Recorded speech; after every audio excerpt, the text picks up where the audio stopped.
Well, good morning, everybody. We're so glad to host you all on the campus of Prairie View A&M University as we celebrate 150 years of Waller County, our sesquicentennial celebration. We were excited when we were asked to be a part of this several months ago to do something in the College of Agriculture that reflects what we contribute to the community and to the state of Texas. As you know, the land grant institution has an extension outreach arm that has prevalence in all 254 counties in Texas, but Prairie View Extension is in 56 of those.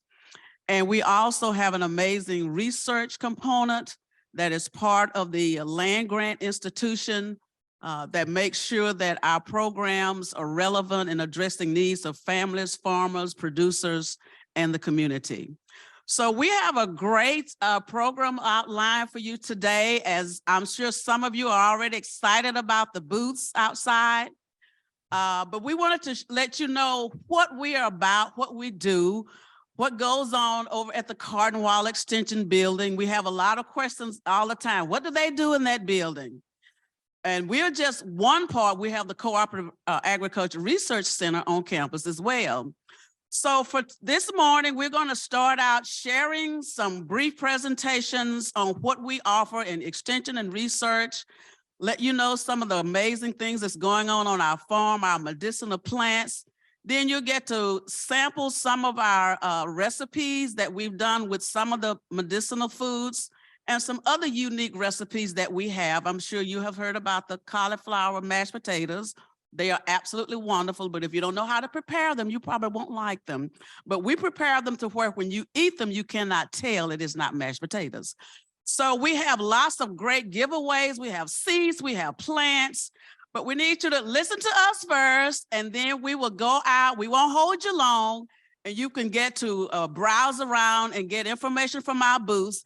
And we also have sesquicentennial merchandise available that's being sold throughout the entire event. You can look and see what's available. And then when we get to the city hall, you can purchase those items. But it's some really nice t-shirts, some other really unique things.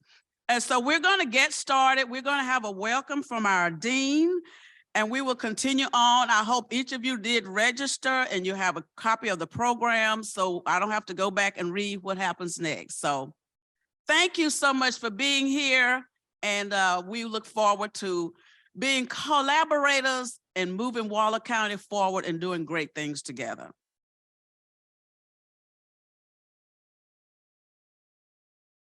Dr. Carolyn Williams, Executive Associate Director for Extension. So good morning again, everyone. My name is Gerard D'Souza. I have the pleasure and privilege of being the Dean of the College and also the Director of Land Grant Programs. I definitely want to recommend the mashed cauliflower. I had a sample because I thought the booths were ready. And so, of course, I was very excited about sampling some of it, and I highly recommend it. Matter of fact, I got a recipe too. Take it home to my wife, and hopefully she can replicate it. But we're very pleased to host you on this very auspicious occasion, the 150th sesquicentennial of Waller County. Give it up for Waller County. The Prairie View A&M University is almost as old. I believe we're 147 years old. I was not present at the birth. I'm not that old, but you know, events such as this are always fun to celebrate with the community.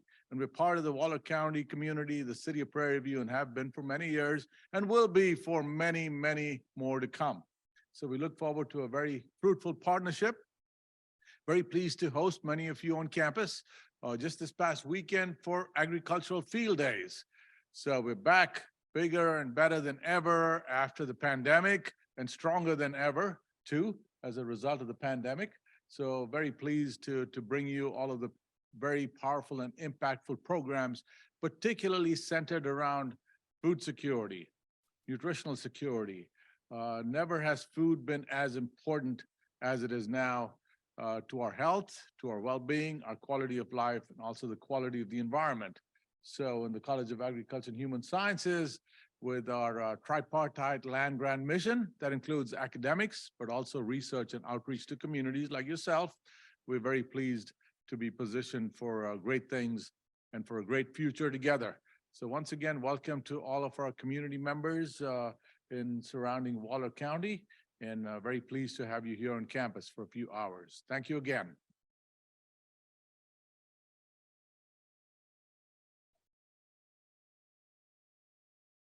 And we do have a brief tour of our farm. If those of you are interested, following this presentation, we have a trolley that will drive you to our farm and then you come going on. So you won't have to do any walk, but the trolley and ride. Kind of here's some great pictures. Good morning. Very great to see you all. My name is Erdogan Memeli. I have the privilege to serve. I have this privilege to serve as the Executive Associate Director of our research program, which is really a lot of fun. That's the message I want to convey you. Fun research with the impact. So first off, our goal is to link our research programs with the extension that Dr. Williams has just mentioned, and that I'm here to champion our programs to serve you better. The reason I put this over here is because by training and all those things that started out, me born and raised on a goat farm, way in another part of the world. So I love agriculture. I love working with communities like Waller County folks. And our land grant mission for the research is to do impactful studies. That has to be innovative, transformative, translational to meet the needs of our producers. To do that, we have to do top quality science. We have world quality research programs that I'll show you a web page, and I encourage you to stay in touch with us. Our plan is to work with Dr. Williams much more kind of actively to visit with the community members through our extension to get to know them, to get to hear their priorities. As the Dean mentioned, our programs are connected with extension. Student development is absolutely critical. So our vision is the excellence in research that comes down to three things. Number one is to pursue world-class research in the areas of high priority defined in funding agencies such as USDA, NSF, NIH. These agencies are federal entities that provide support from the taxpayers' money to researchers at various universities. So that's number one. Number two is to secure external grants from those agencies and as well as industry. And number three, publish and flourish.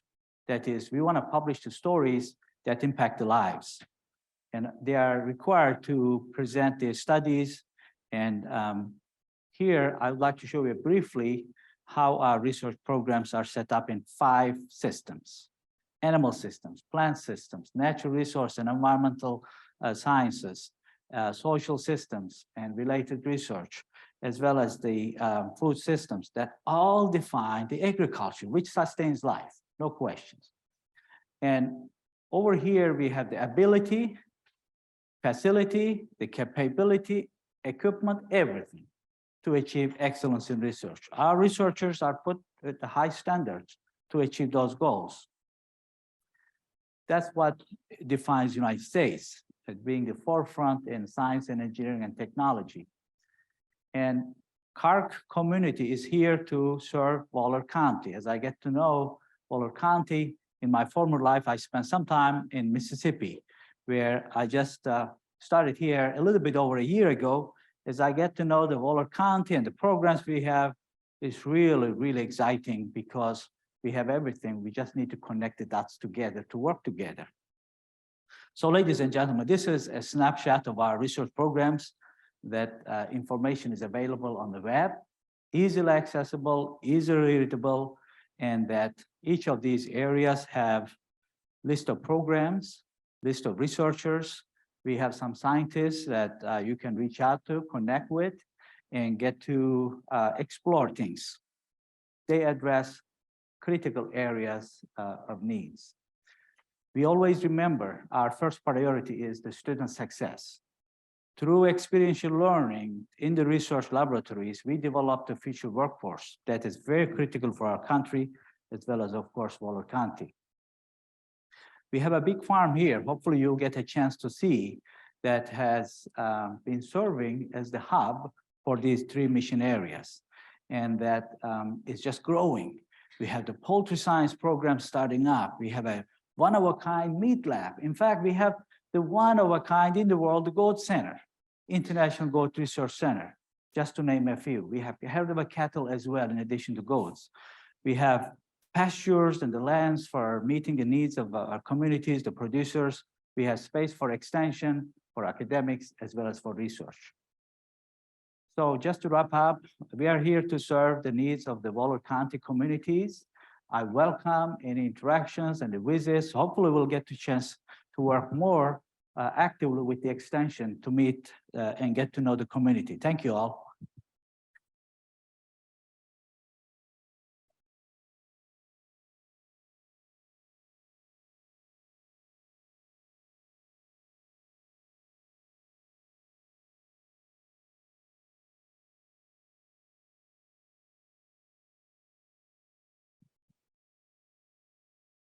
We have some amazing things going on in the College of Agriculture and Human Sciences. How many of you, this is your first time on campus? Wow. In this beautiful auditorium. This is your first time visiting our auditorium. Extension started out way back in the 70s here on campus. The cooperative extension program was housed in some little white buildings on this side of campus. Anybody remember the little white buildings? Okay. Then from the white buildings, they were put on the first floor of the Wilhelmina Delco building. And after that, this facility was built by the United States Department of Agriculture. And so we have been in this facility since then. So we've been here over 40 years in this, I think over 30 years in this facility. But anyway, I want to just share some of the things that are happening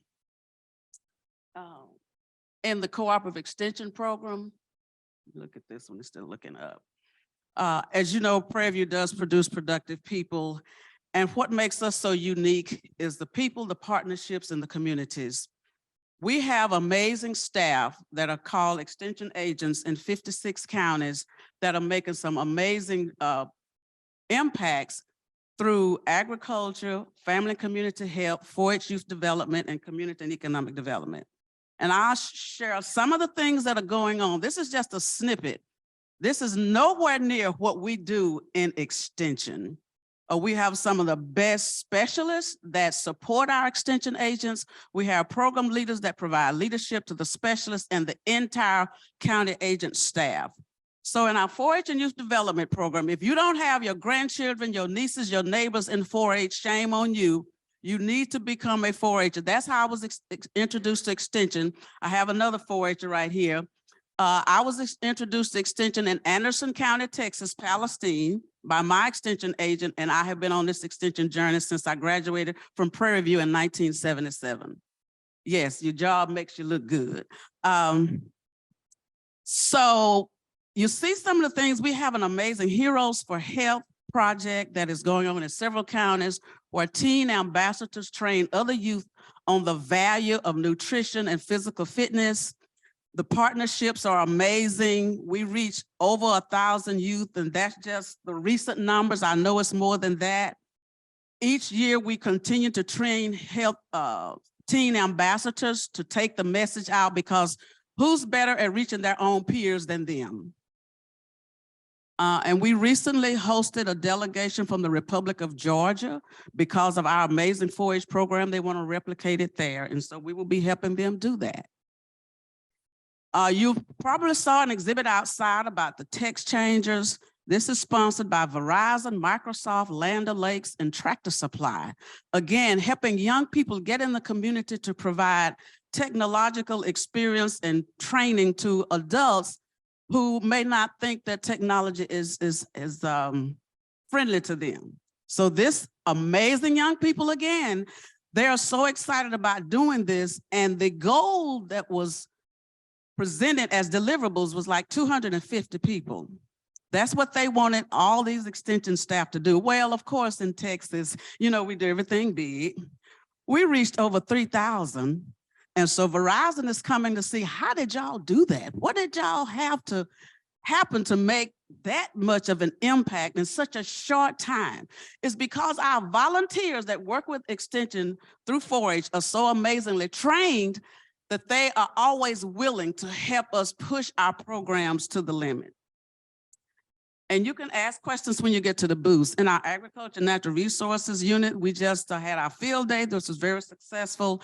We've been very prevalent in the communities, helping people with air property. That's a big issue in our community. We've lost too much farmland to air property issues because there were not clear titles, or you leave without a will, and then there's situations, families, I don't like you, to know you can't have the land. And so we've had free attorney services to help families with that. Again, we just do some amazing things. The swine, feral swine project, y'all know about those bad boys that just tear up everything. We have been very instrumental in helping capture as many as we can, over 2,100, and we're still growing at that. We have other landowner programs that we support, that are supported through USDA, that we help farmers get loans to buy equipment, to run their farms better, whatever is needed. And just recently we had Cargill to provide support for beef cattle. They produced, gave the producers who were raising cattle and were gonna have baby calves, they're providing them the vaccines to make sure that they have healthy baby calves. And that's a big investment for, especially for small farm producers. So again, just a snippet of some of the things we do. In our family community health program, it used to be called Family Consumer Sciences. We have a lot of nutrition, financial management, parenting programs going on. Our latest program is called SEAL. It's funded through the state of Texas to help families that receive Lone Star cards and other limited food issues try to stretch their food dollars and prepare meals that are healthy for their youth and the family. We have a diabetes program that an app has been developed to help you keep up with your diabetes medicine, your doctor's visits, how much starch you're taking in, all that kind of great stuff. And then we have 2 curriculums, Taste of African American Heritage, to where they're all plant-based. They taste good, taste better than you imagine. And we have reached so many people with that, just letting people see how we need to eat better so that we can live longer. Yes, a lot of us are living longer, but what is our quality of life as we're living longer if we have not taken care of ourselves? We've had a lot of programs going forward with addressing mind matters, traumas from COVID and from bullying and from all types of things that our young people experience. They have been trained in those areas as well. And then we have our expanded food and nutrition program, which has been in existence over 60 years throughout the US. It's in all of the 50 states and 7 islands that reach adults and youth, and they get certificates from attending these nutritious classes. Then our community economic development, we had an amazing and still have a rural workforce development program going on where we had 248 pre-apprentices trained, and 210 of those got very good paying jobs. We had training scholarships approved for all those participants, and all these programs are what? Free, because taxpayers' dollars have invested in us to do this. Plus our support from the federal government, U.S. Department of Agriculture. Young people receive scholarships to come to Prairie View from that experience. They provided daycare for those who had children who wanted to participate in the program, and that was going to be an issue. And then they also gave them gas cards for transportation, even Uber, for them to get to these classes to become certified. And we were recognized by the Department of Labor for what we do, and were recognized at the White House last September. After several tragedy, well, now, hurricanes and disasters from weather have come through Texas. We have been able to network with some furniture companies who have provided free furniture to families who have experienced mold and all those household disasters from these floods. We have a business and development program through our community economic development. We train people how to market their business, but also train them how to become state contractor bidders. And through that, we have seen an upsurge in our women business owners to get several state contracts. And right now, those who have participated in the bid program is free. It's like a 7 to 8 series workshop. And when you finish, you are ready to go and bid on Texas state contracts. And we have the participants who participated in that have received over $2 million in state contracts that they would not have been probably eligible or known about it had they not been through our bid business and development program. We also train a lot of young people in entrepreneurship through this program and help get hub vendors certified. If you want to become a hub vendor, this is the area you need to work with us and we can help you become hub certified. Historic and underutilized businesses. Okay, our newest project that's been funded through the state of Texas, but started out with the Chancellor Sharp as Wellness in Houston. This is a combination of the College of Nursing, Business, and Juvenile Justice that's doing some amazing work in not only Houston, but 5 surrounding counties. Just recently, we had to show the impact of how many people we've reached, additional funding we received. We have a very good partnership with MD Anderson as well. Some other partnerships. And I think that's it. Any questions? But this is the most exciting career I could imagine. Don't you agree? I mean,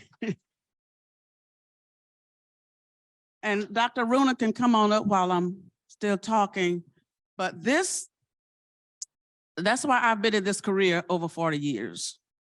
Being able to see so much greatness happen in the lives of people is worth getting up and going to work every day and enjoying what you do, because how else will we be able to? Come on. He can be getting you ready. So again, all these booths that I mentioned, they're out here for you to get more information about it.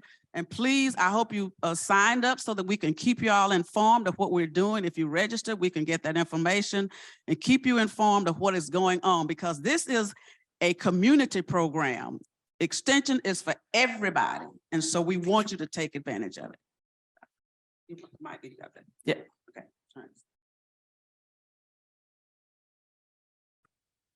All right, good morning and welcome again to the college to celebrate Walla County 150th anniversary. And this presentation, actually, I presented last week in our ag field day also, and I thought it is also important to share some of our work in the plant sciences. And this is just one section of our research. We have a lot of other research going on. And so the topic is the potential for disease prevention and food security through edible medicinal plants. Right? Texas has very nice weather, right? Subtropical weather. But when I came to Prairie in 2013, I found we have wonderful weather, but we are not exploring some of the good crops we can bring to Texas. And then I gradually started the medicinal plant research program. And with the collaboration with other international organizations, I was able to get the germplasm material to test in Texas climatic conditions. So some of the information I shared today are scientifically and clinically proven or the science-based evidence, the research, and the information I provide here, not only for the research, and to take into the next level to the small scale farmers. Especially now, when you look at the Houston, this community well diverse, and some cultures carving for their traditional vegetables, fruits, and foods, and they pay high price to get it from various ethnic shops. The local community don't know about them, and they are reluctant to explore them, right? So our duty is growing them, introduce into the farmers, and work with the extension to how to cook them, and then introduce to your dinner table, right? So let's look at how we started it. So my talk outline is like this. I'm going to talk about how the humans and plants are bound in the history, and why plant diet is important to our health, and then comes to the medicinal plants and the various uses of the medicinal plants. So in the history, humans were living in the caves, and they were getting everything from the adjoining forest, medicine, food, right, fibers, wood, everything. They went to the forest. That is the most sustainable way of living at that time. But the population started growing, and the forest started depleting, climatic change, all this happened. And ultimately, we started using our brain power and taking the plant species from the forest and started growing in your the compounds, and that was the start of agriculture, right? Then we started modernizing the agriculture again and again, right? So when we look at our tropic conditions and what we eat, we are omnivores, right? Some people, argue, no, we are herbivores, no, we are carnivores. But scientifically, we are omnivores. That means we eat everything, right? Anything, right? The good example is my Chinese colleagues, right? So, why the plants are very important in the diet? And when plants are growing, unlike animals, plants don't speak. They can't run, right? So the plants have unique chemistry in their tissues, right? So when plants are growing, they make two kinds of compounds. One is called primary metabolites, and the other one is called secondary metabolites. Primary metabolites are used to growth and reproduction of the plant to increase the biomass. But the key is the secondary metabolites in these plants, right? Those are the compounds prepared in the plant tissues to fight with their competitors, fight with their predators, right? And fight with their other environmental challenges, and so on. So they make a wide range of small molecules, small amounts of chemicals like steroids, essential oil, phenolics, alkaloids, all these colors, right? And they are the one actually very healthy for our system, human body, right? In other words, they are well bound with our genetic makeup also, right? Now, if someone is peeling orange in the room, we know that is orange. How do you know? It is registered in the system, right? Then you start, oh, I need the peace, right? So that is how it is linked, right? So every animal, every plant living in this world has relationship, right? That is why they are surviving. right? So plant give rewards to us or the animals, we give rewards to plants. That is how the co-evolution happens. So we are going to look at the secrets in these plants, right? So far in the world, we know about 500,000 different flowering plant species, right? Scientists are still discovering new species, and at the same time, some species are getting extinct from the world because of the human involvement, climatic change, deforestation, and so on, right? From those, there are about 70,000 species so far identified as medicinal, right? So when we look at the developing countries, those people are still relying on the plant-based health products or the traditional system, and they don't have the modern developed healthcare system like in the rural parts in Africa, Asian countries. People still rely on the plant-based traditional system. But at the same time, you go to the GNC, the over-the-counter stalls, you will see thousands of the plant-based health products, right? It is every day coming, new products are coming, new plants are coming into the products, and it is getting popular every day. So it's a huge business in the world, and especially in US. And also, most of the popular drugs or the medicine we get from the pharmaceutical industry are originally isolated from plants or modified from the plants, right? Some good examples are opium poppy, right? And yes, morphine. When you get a surgery, the first painkiller they give is morphine, right? So morphine comes from the opium poppy. Although it is addictive, we are still using it, right? And aspirin. No one knows aspirin comes from the willow tree growing in your backyard, right?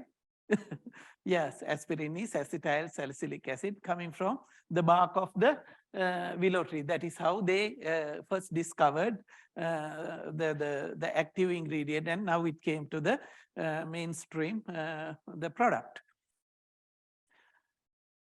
Right? Everyone has this in your front yard these days in the summertime, periwinkle plant, right?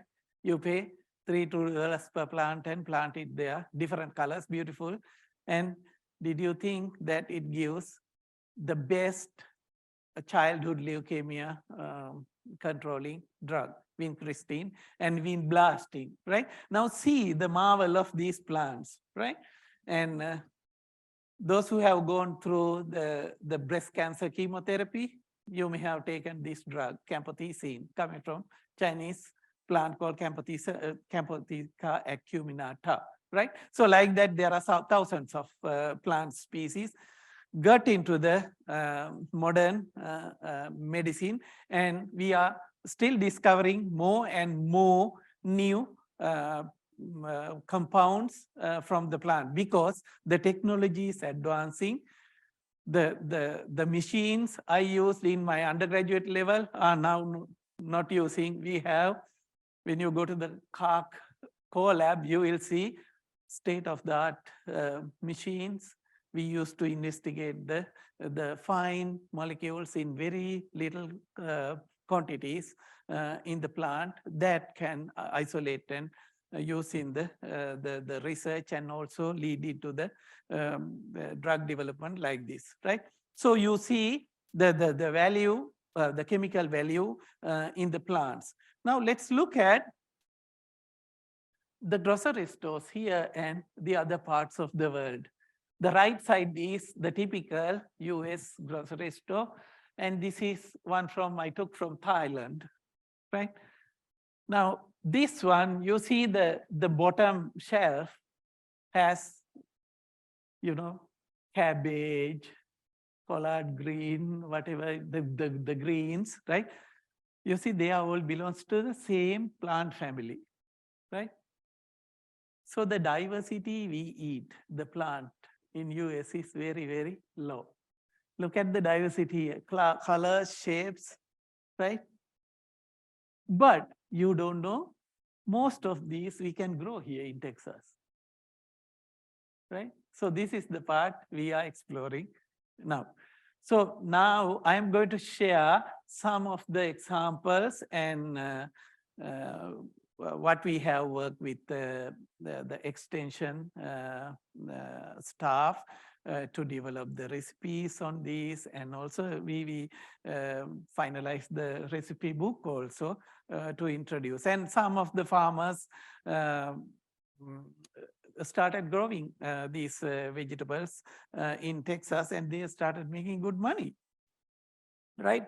It is not a rocket science. It is just the interest and dedication and start something. And you need to try, otherwise you will never get it.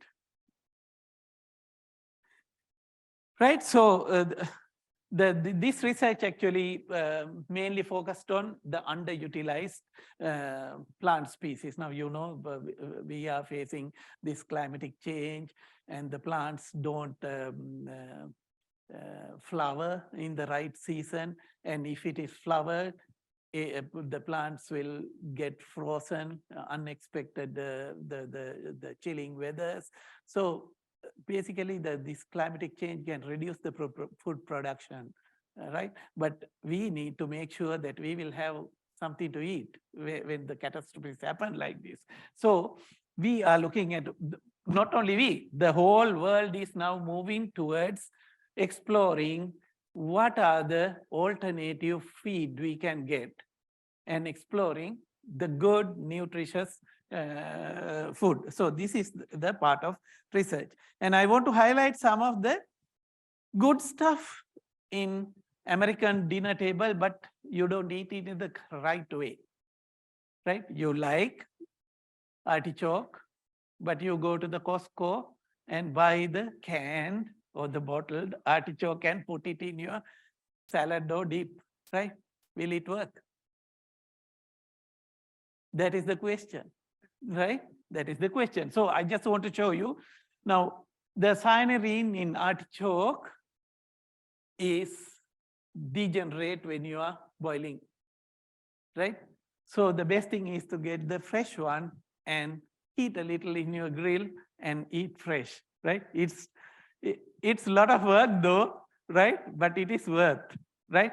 Because you see how many people are waiting in the liver transplant list, right? Waiting list in the hospitals, because we get a lot of toxins with our food and with our environment. And it is, some of these vegetables help us to clean the toxins from our liver, right? So eating in a correct way is very important, although we have good stuff. The same thing in the asparagus, right? You need to eat it as much as the fresh, right? So too much heat can destroy the chemicals. And asparagus is very good for the pregnant women, and it has a lot of antioxidants, and it improves the immunity. And you may have seen this, some of you may have seen this. This is a same genus as the first one. You see, Cyanora scolymus is artichoke, and this species is Cyanora carundulus, right? This is called cardon, and only shop I have seen is it in Kroger. Time to time they sell, and people don't know how to eat it, right? It is just like celery stalk, little bit bitter, right? But if you drink beer, it is not bitter, right? So this is one of the best liver detoxifying vegetable. We can grow it in Texas. We tried it and we grow very well, and we are very easy to fix. Now the exotics. Have you seen this? Sometimes in Indian shops, you may have seen. It is called a snake gourd, right? Just like snake, but it tastes very good.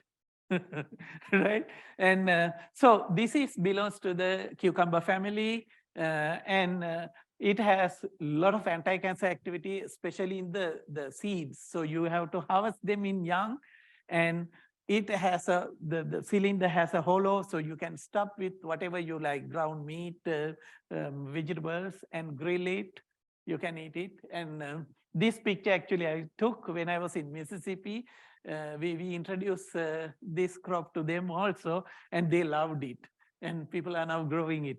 So one of the farmers in Rosenberg started growing this, and he says he is selling every thing he produces in his farm. Bitter gourd, everyone knows. This is well known now in the US and getting popular. And if you Google it, you will find thousands of products, tea bags, pills, and freeze-dried bitter melon slices and all that, right? And this can be grown in Texas. And actually, Jackie White, Dr. Jackie White prepared several dishes. I think I took this picture from her, and it has anti-diabetic activity. It reduces the blood sugar very quickly. 5 minutes after you eat a few slices, you check your blood sugar level, it reduces the blood sugar. But it is again bitter gourd, right? But not bitter like beer, right? So the same genus, a different species. I actually got this from Vietnam. I grow last year, and I had a lot of fruits produce, and this is called Momadica, Cochin Chinese. This is only found in some part of Cambodia, Vietnam, and northern part of Thailand. You know, these people eat rice for their breakfast also. But the difference in their rice is the breakfast rice is using this the middle pulp of the fruit. Those black parts are the seeds, and they cook the rice with the fruit juice or the pulp. That gives a load of antioxidants, and it has the highest lycopene content in the plant kingdom, right? So we thought tomato gives the highest lycopene. Lycopene is very, very good for the prostate cancer treatment, preventive for the prostate cancer and also other cancers. So we thought tomato is the best lycopene source, but this has 70% more than lycopene in tomato, and that can be grown in here, right? And I tested here even in the last winter. It was really bad. I planted outside, and they are now coming back, right? So if you Google, you will find one fruit cost about $60. Right? My one plant gave about 20 fruits, right? So you can do the math and see how much income. But we need to introduce, we need to tell the people what is it used for, how it grow, and these are the things we are doing under our extension program. The same genus, different species. Now we looked at starting from bitter gourd, then the gac, and now it comes to Cantola, Momadica diasica. All belongs to the same family, same genus, different species. Now this one, you see, similar looking, but the previous one is a giant fruit, and this one is very small fruit. Sorry, I'm going the other way.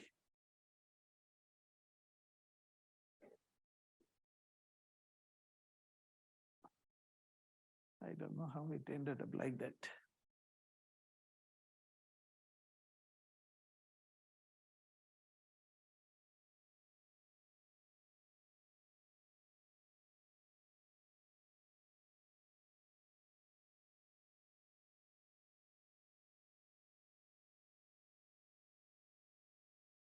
Okay, here we are. So the Cantola is also belongs to the cucumber family and the same genus as the other two I described. And this one is growing here. And if you go to the Indian shop, they have the frozen one, and it has all anti-cancer compounds, especially in the seeds, and then neuroprotective properties in. But you may have not tasted even these things, right? It is time for us to, get into our the food system. And the next one is my colleague Ashwani knows about this, and he grows in his backyard, and we grow here in the farm also. This is bottle gourd, and I saw today Stedman was giving the seeds of some of the bottle gourds. You can eat those also. They are the same species but different shapes. It comes in different shapes. Now these are more selected varieties for the storage purposes and the transportation and all that. They make different shapes. The one statement was giving is the calabash type one, and you can make the bird nest out of it. But when it is young, you can eat it, right? You can eat like squash, and also you can make juice out of it, and it has very good free radical scavenging abilities. And also when you drink the juice in the morning, you don't feel hungry. So it reduces your food intake and help to lose weight indirectly. And we actually tried this in our staff members, and they gave us very good results, losing weight about 10 pounds in few days. Right? But they are all safe and clinically proven, and one part of the world people are eating it, but we have not explored it here, right? Loofah, right? Everyone knows loofah as, in your bathroom scrub, right? But you didn't know the young loofah can be eaten like any other the squash, and see how much the health benefits you have. It is hepatoprotective, anti-diabetic activity, antioxidant, anti-cancer, antibacterial, immuno improvements, and all that, right? This can be grown, and we still have some dried one in our farm. Moringa, the next one, right? Everyone talks about moringa, and Dr. White told me that she made moringa bread for you to taste today. So moringa is a versatile plant. Humans eat everything, from root, bark, leaves, pods, seeds, everything, and flowers also, right? And moringa products are getting very popular here. When you Google it, you will find, right, very expensive, and it can be grown in Texas very well, and we have a lot in our farm. Yams, right? When it comes to the tubers, we always talk about sweet potato, right? But we forgot the yams we got from African countries, right? Yams are originated from Africa, and these yams are spreaded into the Asia very much, but not reached to this part of the world very well, right? But when you look at the stores like Fiesta and sometimes in Walmart, they carry some of the yams, yellow and white yam, but the purple, the middle Japanese one, all we can grow here. The good thing here is the yam has a couple of compounds which can mimic female hormones. So when you are in, menopause syndromes, right? And when you are going through hot flashes and mood swings and all that, you need to go and get hormone replacement therapy, right? the hormone replacement therapy we have today, the drugs are very, very hard. And some people get cancers even developed after in their later age. But the chemicals in this yam can mimic the female hormones.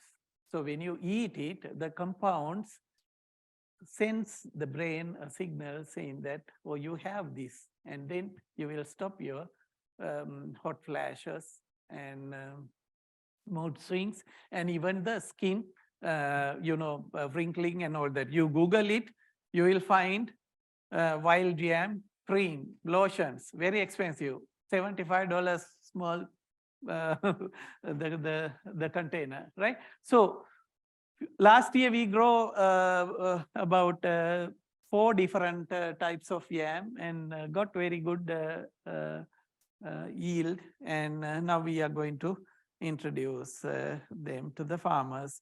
And this one, Arcticum lappa, is a burdock.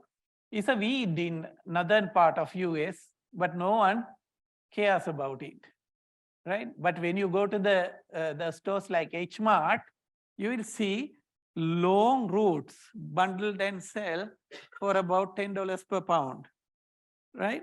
And so this is very medicinal, and it has a lot of antioxidant and the probiotic properties, and it reduces the lipid synthesis and also detox the liver. The probiotic properties means the root has the starch called inulin, which we can't digest.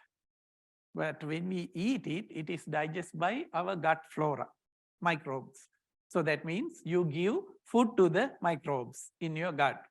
That makes your gut flora healthy, right? That is the probiotic effect of the plant. And then we have various medicinal greens so you can add into your salad, right? And the gotu-kola, you Google it, you will find a lot of products under this name, Centella asiatica, growing very well, belongs to the celery family, tastes like celery. There are thousands of preparation methods. If you check in YouTube, you will find different cultures prepare in different ways. And that is a very good brain stimulant and neurostimulant.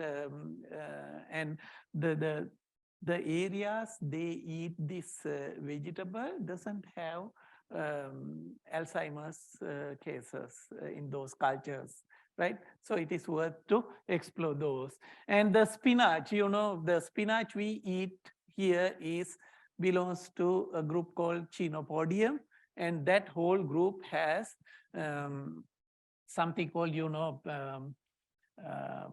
oxalic acid there, and oxalic acid is water insoluble. It don't dissolve in water, and it binds very well with calcium, right? So when you eat that spinach with cheese, there is a question whether you get all calcium from the cheese, because it binds calcium oxalate and make stones, right? So see, we have changed the food culture without knowing the science behind it. But in traditional cultures, sometimes they don't cook certain things together, right? And they don't eat certain things together, right? The good example is in African cultures, when they cook cassava, they never add ginger into anything they eat that day, because cassava has cyanogenic glycoside enzyme, and ginger has the compound which interact and make the effect faster, right? So that thing has changed in American food culture, because all these fast food and the fast living conditions and all that made us the food habit completely different. So the spinach, we actually had 3 kinds of spinach: Malabar spinach, Egyptian spinach, and there is another one called New Zealand spinach. They have different tastes, different species, and load of nutrients. And my Arabian friends go for this. They pay a lot of money for the Egyptian spinach, because that is one of the main ingredients they eat in their the meals. And when we look at the grains now, Niva is getting popular in US. Everyone knows the Niva is very, very nutritious for the diabetic people, low glycemic, and a lot of phytonutrients there. And amaranth, teff. I don't think anyone tried that teff here, right? Unless you come from Africa, right? Those are highly nutritious, the grains, and all these are found in sprouts now, right? So try these new things and find the ways to eat. It is very easy. You can roast the amaranth seeds, and it pops like teeny tiny popcorn, and you can add it to your salads or the soups and anything. The teff is also the same, right? So these are new things. And the most newest one is the medicinal microgreens. Now the microgreens are getting popular. You know why microgreens are so nutritious? This is the start of the plant, right? So the seed germinating, and that is the time plant gets all the challenges from the environment, right? Fight with microbes, fight with the environment, fight with the herbivores, whatever. So if they don't survive, they will vanish, right?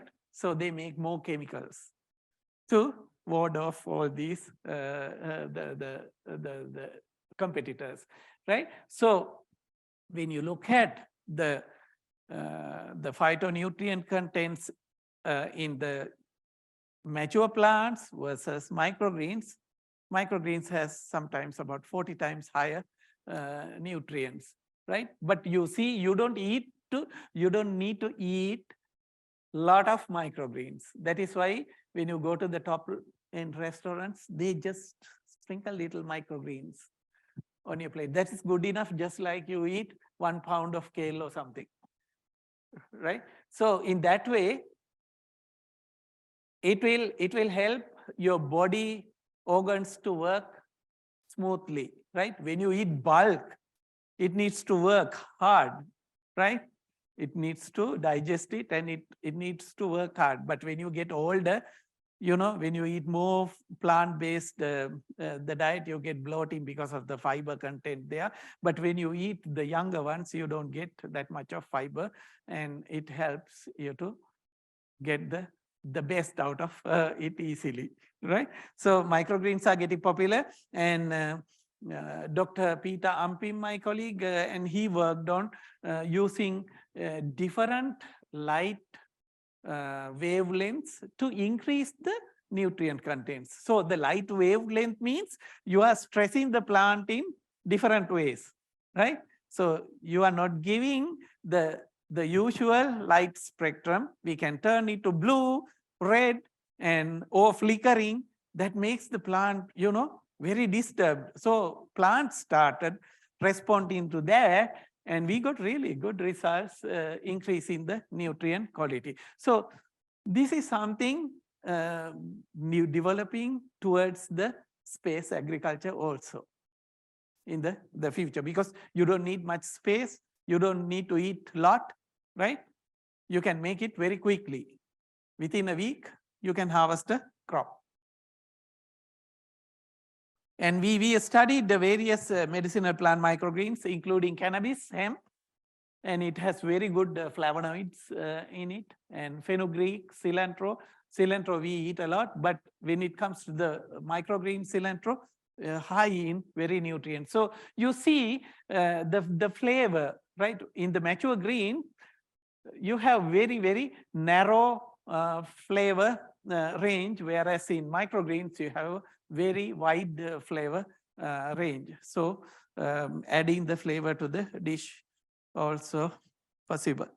So some of the examples from other cultures, have you seen this if you have gone to the Vietnamese restaurant, sometimes they serve meat wrapped in these leaves. And this can be grown in Texas, and I have a lot in my greenhouse also. This belongs to the black pepper family. The leaf and it is called Piper samentosum, or in Vietnamese it is called lolot, right? There is a compound in this leaf which will prevent absorption of fatty acids in your stomach, right?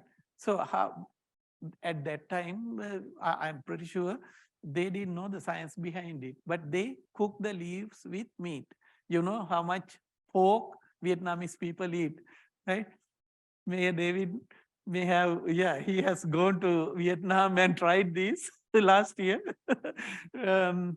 And so they eat a lot of pork, the cheap protein available, but pork has a lot of fat. But have you seen any obese Vietnamese? Right? Maybe the reason, right? The food habit, right? Lolot. So they wrap the leaves, the meat with the leaves and grill, fry and eat together with it, right? And about 10, 15 leaves pack in H-Mart, they sell for $7, right? Now you see the value, right? If you have gone to Japan and tried their seafood, they always add this plant into their seafood, right? This is called Perilla frutescens or shisho, and this has a lot of anti-tumor, anti-allergic activities. And this is a beautiful ornamental plant you can grow. It has different colors also, purple, yellowish, and green. Like this, it has a very anise-like flavor. And it's a very good medicinal plant. You can only see the Perilla serving in high-end Japanese restaurants. And again, the Symbopogon citratus or the lemongrass has, I mean, you use them in lemon tea, and sometimes you use lemon grass in the grilling, and the compounds in lemongrass help to repair the DNA damage. So you know, when we expose into various cancer-causing compounds, right, either from your food, from your medicine, or from your environment, we continuously get DNA damage. It is a continuous process, but our body repair it, right? So these, when you consume this plant, it helps that process and repair the DNA damage. The same thing coming from these also. It has anti-cancer properties, plus reducing the blood pressure, and it's a neurostimulator, and it is a citrus family. Citrus grows here, and we are growing this coffee lime. It has a unique flavor, and this is used mainly in the Thai cooking. And this ginger, you may have not noticed, this is in your backyard sometimes. And if you go to outside, all these, the university, you know, the flower beds, they have this plant, right? No one knows, right? This is called galanga, the ginger looking plant, you know, sometimes variegated plant you find. And the ginger, this is the main ingredient. They use it in tom yum soup in Thai cooking. And it has a lot of anti-cancer, anti-diabetic properties. And most importantly, it increases the sperm production in males. You know, we are using a lot of fungicides, pesticides in our agriculture. And there are a lot of scientific evidence on the male infertility issues coming now, mainly because of the fungicides, they think. But using these can improve those health issues. Curry leaves, Indian friends know how much you use it, and it is not only giving the the flavor and the aroma, but it gives anti-inflammatory, anti-tumor, anti-diabetic conditions. I mean the properties, and this can be grown in Texas, and we have. If anyone needs to try these species, we have seeds. We can share the plants, right? But it is seasonal. So please contact with us or the extension agents. We can give you the planting material if you want to try. And just to glance something, now, you know, in American food culture, we always use ready-made, you know, the spices, mixers, rubs, and whatever. And most of them are synthetic. Right, synthetic means the flavor enhancers, right? Some of them are, you know, disturbing your neurosystem to make you, you know, liking it or addicting it, something like that. But the cultures in the other part of the world use the natural substance, right? Turmeric, right? Turmeric is getting popular. Turmeric grows very well in Texas, right? I grow turmeric in my backyard. One clump of the plant, and I harvested about 2-3 kilos last year before the winter. So you can make your own turmeric powder if you grow one plant in your backyard. But the problem is, I tested some of the turmeric products in the shelves, and they don't have the active ingredients, some colors, and the starch, right? And so you need to be very careful when you are buying the processed product like this, because they can sell any garbage, you know, saying this is good and this is the right one. The good example is for cinnamon also. Now you saw a couple of years ago, FDA banned cassia cinnamon, but Costco still sells cassia cinnamon, right? So you need to know about it. Cassia cinnamon is the cheapest cinnamon US was using heavily, right? And that cinnamon has a compound called coumarin, which hurts your liver, right? And when I was in Mississippi, I analyzed the cinnamon products, right? One cinnamon bun had about 3 times higher than the recommended dose of the coumarin. So the best cinnamon is this cinnamon. It is called Ceylon cinnamon or the stick cinnamon. I'm coming from Sri Lanka, the same country, right? This cinnamon is the best cinnamon. It doesn't have coumarin, and it has mild flavor. Now, when you taste the cinnamon roll or cinnamon bun, it is very strong cinnamon. That is not good, actually. That is not good. So you need to be very careful, especially when you feed those with the kids. Maybe we are not getting the consequences in the when adults expose into the cinnamon until they reach to the later age, right? We are ready to go anyway. But how about the kids, right? When you expose them in the younger age, right, they will start getting the liver malfunctioning in their mid-age, definitely, because kids love cinnamon, right? Cinnamon cereal and cinnamon buns, everything, right? So need to be very careful about these things. Chili pepper is very good for your body, pain and digestion. Star anise, there is a problem. There are 2 kinds of anise, Japanese anise and Chinese anise, right? Chinese anise is the right anise. Japanese anise looks same, but it is toxic.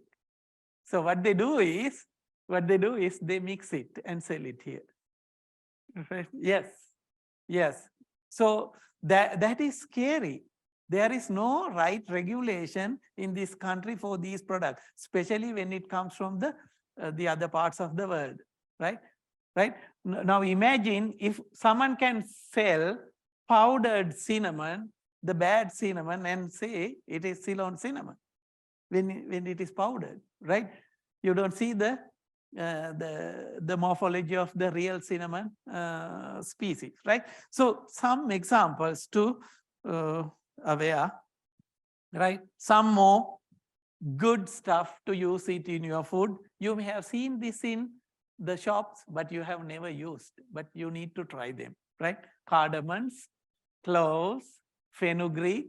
Fenugreek seeds were giving today statement to the attendees, and black seed, nigella. If you look at the product, nigella, you see black seed oil for the hair growth, black seed oil for the complexity, I mean complexion and all that. So there are so many natural products, plant-based products, and new fruits are coming, right? Soursop, we have soursop growing in our greenhouse, and pomegranate, right? Pomegranate came about 10 years ago to US, and people didn't know how to eat it, how to open it. So they started. I remember in HEB, they showed how to open it and get it. Now it's come in the juices, and pomegranate can be grown in this climate. And I found we don't have the right cultivars selected yet. So if you grow pomegranate, you don't get the right quality of the fruit. Fruit splits prematurely. So these are the research we need to conduct to identify. And my colleague Peter Ampim started growing goji berry. It's a Chinese berry, and this can be used in bakery products and juices and even snacking. It has a lot of antioxidants, and just in a replacement of raisins, you can use them. And in the beginning, when goji berry started popular in the market, they started selling goji berry juice. You may remember, right?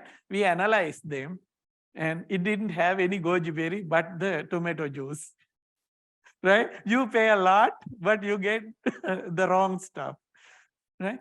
And try different fruits when you see it in the market. Now it started coming. You see, HEB started selling jackfruit. Who tried jackfruit? Right? Good for diabetes, right? And these are mangosteen, mammer sapote, and persimmon. Persimmon, I think a lot of people know, but they don't know the health benefits of these food. They have very good loaded with phytonutrients. And instead of having sodas, why don't you have the fresh juices like lemongrass, ginger, honey tea, and Jamaican sorrel tea? The African friends know how popular the sorrel tea, sorrel and ginger tea. And these are the things actually we can, explore. And the cinnamon tea is getting popular. Make sure to get the right cinnamon and put it in hot water and drink it.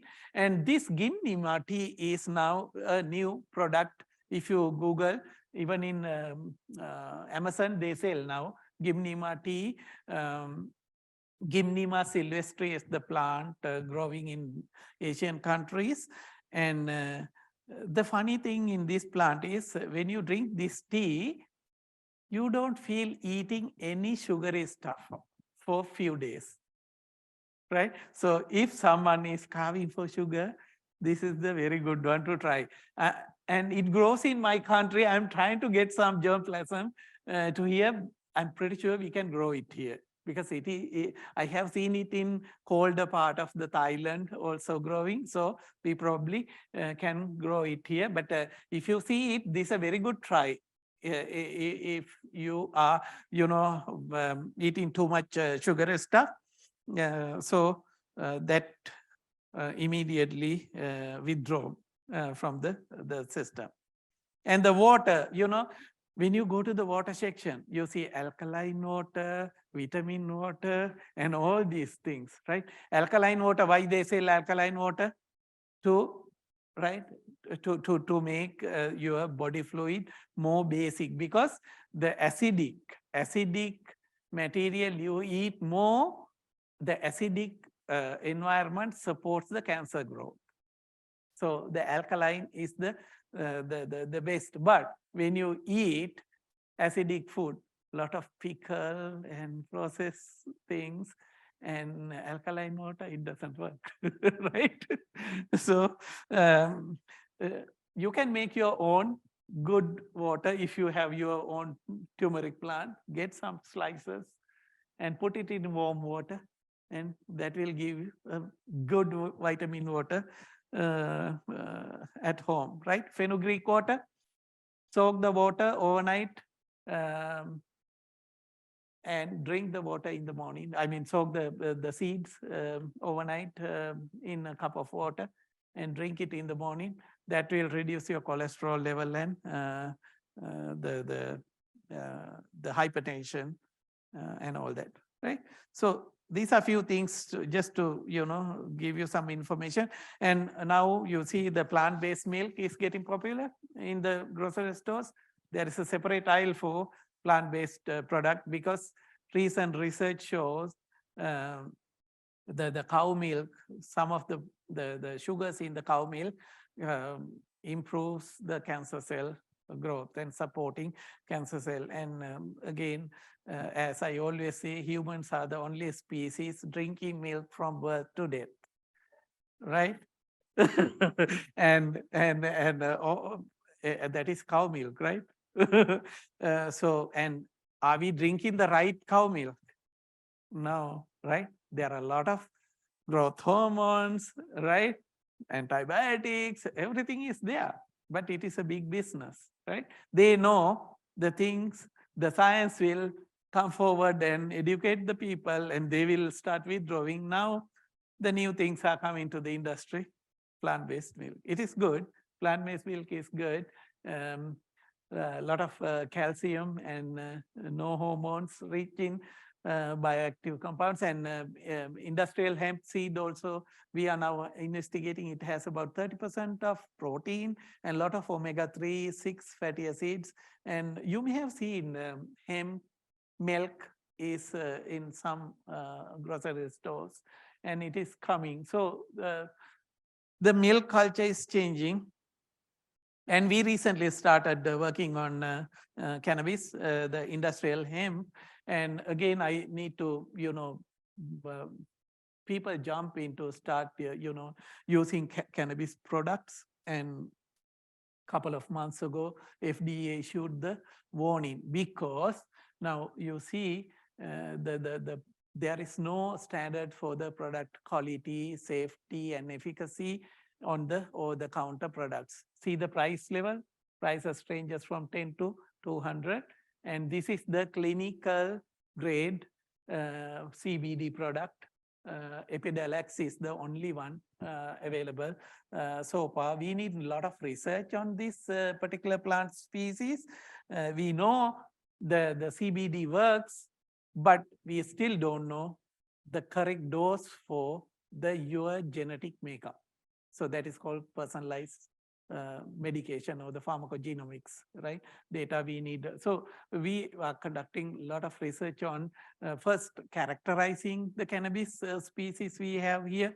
And although it says industrial hemp, it is the same species like marijuana or the drug species. And so when you are growing industrial hemp, different growth conditions, you can get different chemical compositions there, right?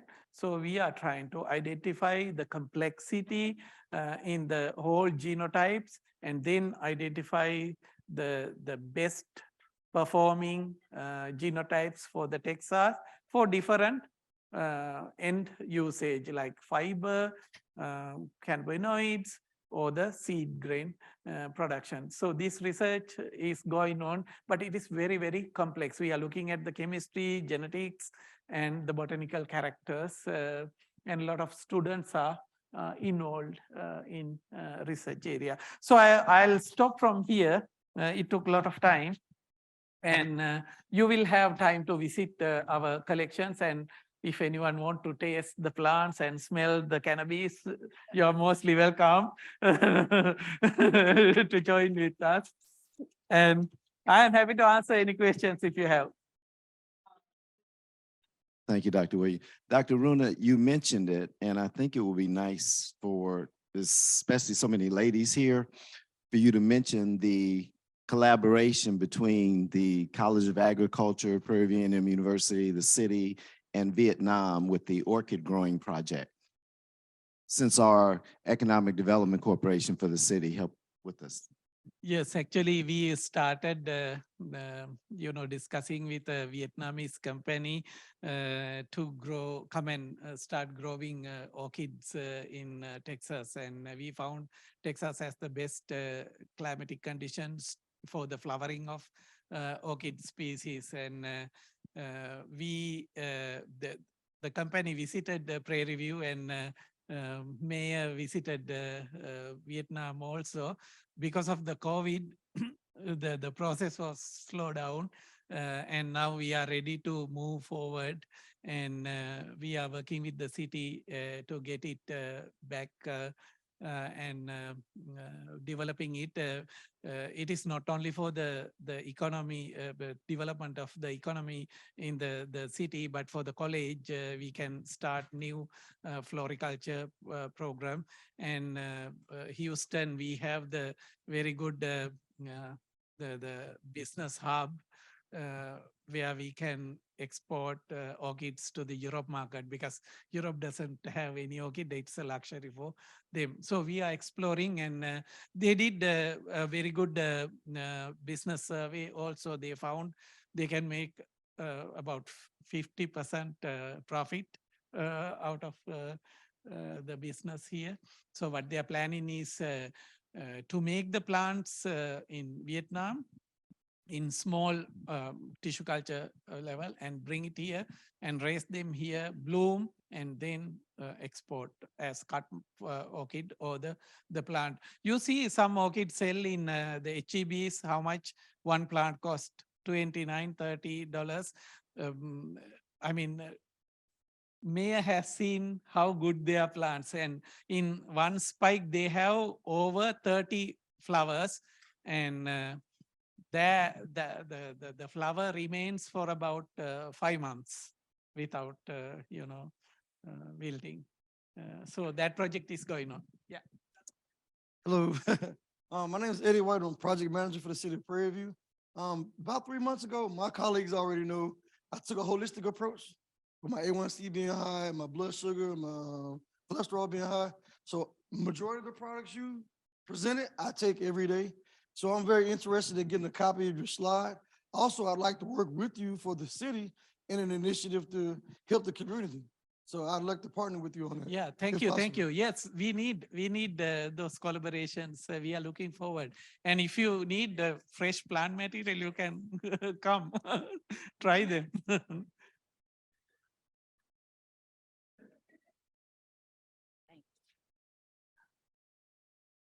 I wanted to ask you about something, but first of all, I want to mention that they do have the Japanese yams at Brookshire Brothers here in Hempstead, and they're really good. Yes, yes. Actually, I like Japanese Dioscorea better because it is more creamier. Yeah. You can make And they're a little bit yeah, sweeter like too. mashed potato, Yeah. and it's more creamier. Yeah. The question, I had 3 plant products I wanted to ask you about. You'd mentioned the ginger Mhm. and the turmeric, but what about garlic? Yeah, garlic is a good, but you need to be careful when you are taking garlic. If you are using any blood thinning medicine, because it makes more blood thinning, right? It is good for the circulatory diseases. Yeah, I mean the heart health.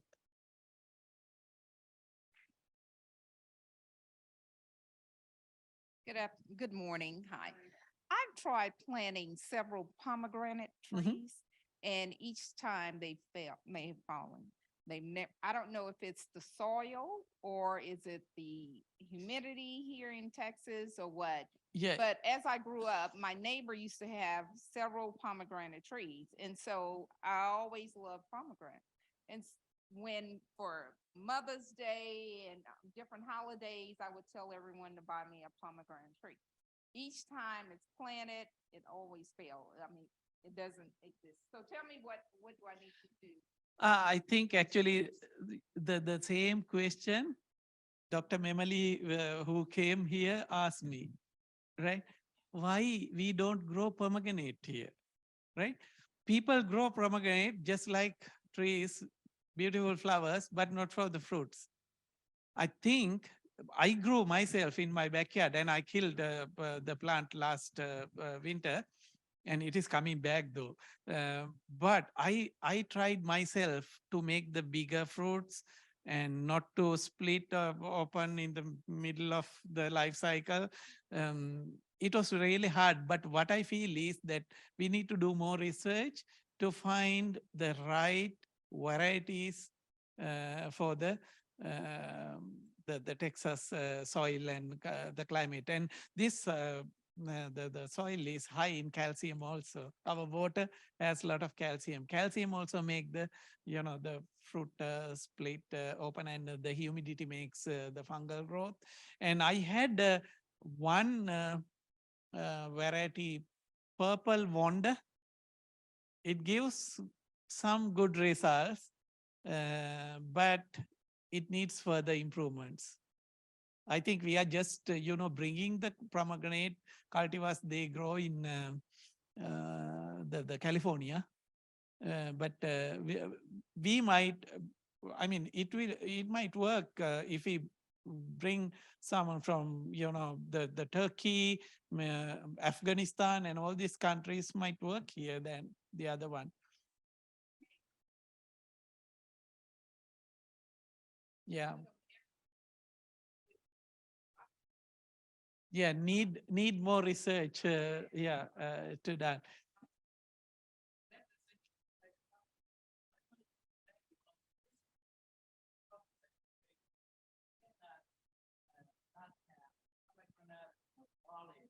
And lemon in your diet, and you wonder why Mediterranean diet is so good.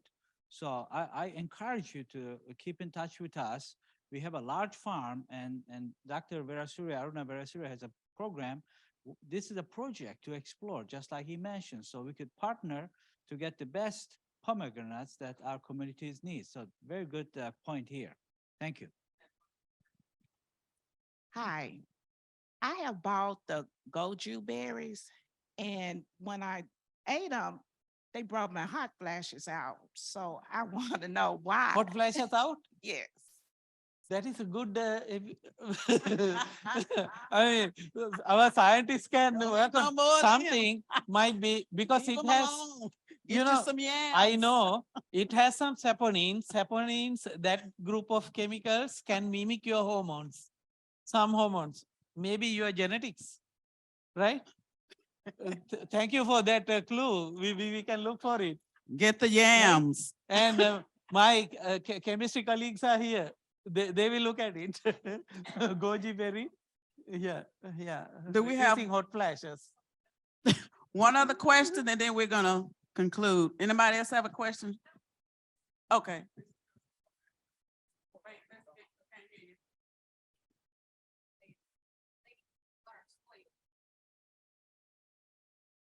This is just to address the vendor who talks about her soil. Just a recommendation here, just for you to get your soil tested, and you will know exactly what is in your soil. Dr. Richard Griffin is here. He also can talk to you about soil. He's our soil researcher here today. So he can, you can address that with him as well. Thank you. Great point. We do test soil to find out how nutritious or lack of nutritious your dirt is, your soil is. So that's a great point. If your soil is deficient, you're not going to get a good product. So we teach you how to take the soil sample. Then we would, you can ship them off, and you'll get analysis back saying what you need to do to your soil to make it rich enough to grow productive products. So we do that here at Prairie View. So just let us know that you need to bring your soil in. We'll show you how to get the sample. Thank you all. Let's thank Dr. Runa again. And we will So glad y'all came. Again, this has been great. Know that we're here for this purpose of giving you information to help you live a better life. So go out and enjoy the rest of the exhibits, and then we'll see if the trolley is here for those who want to ride out to the farm.